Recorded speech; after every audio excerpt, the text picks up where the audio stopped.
will dock, and another viron will come in, and there will be another one. And so what happens is this cell will build up with a bunch of RNA genomes from the SARS-CoV-2.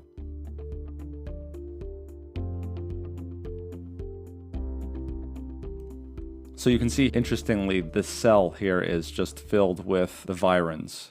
It shows fusion. So this article shows again how important it is to have a functional and good immune system, especially since this virus seems to be doing a 1-2 punch on it.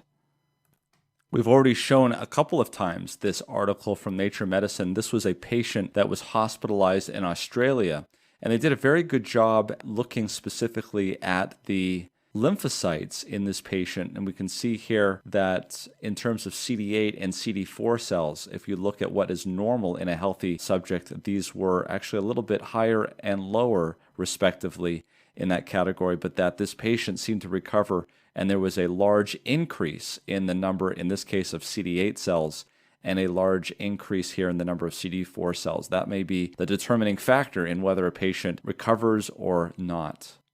The other interesting thing I found about this article was it showed when anti-IgG and IgM were increasing in this patient. And you can see here that it was by day 9 that the anti-IgM was 2+ to 3+, and anti-IgG was already starting to come up by day 7 and day 8. So that's an important thing to keep in mind, especially as we enter into a season of antibody testing. And speaking of improving your immune system, I also wanted to sort of clear up a number of comments and things that I've seen. There seems to be a theory, at least, that sauna baths or hot air can kill the virus. And I don't believe that anyone's making that claim, at least here at MedCram. The claim, or the interesting aspect, is that heat followed by cold can actually improve immunity, which in turn can help potentially kill viruses and perhaps even COVID-19. There seems to be some discussion of that, even going back a number of years. And I found this article, for those who are really interested in this type of research, to be a good clearinghouse and discussion of that. This is from the Business Insider. The article titled, "Taking Regular Sauna Seems to Transform Your Health. More evidence that there could be a third pillar of physical fitness beyond diet and exercise." And you can see here that they list off that people in Finland regularly take saunas, where they go into extremely hot, dry rooms for short periods of time. The more saunas people take, the healthier they seem to be, according to a new medical review. Health benefits include improved heart health, mental health, immune system function, and there's also significant evidence that exposing yourself to cold temperatures improve health as well. And there's actually a number of important and interesting medical articles, and there are links all through this article.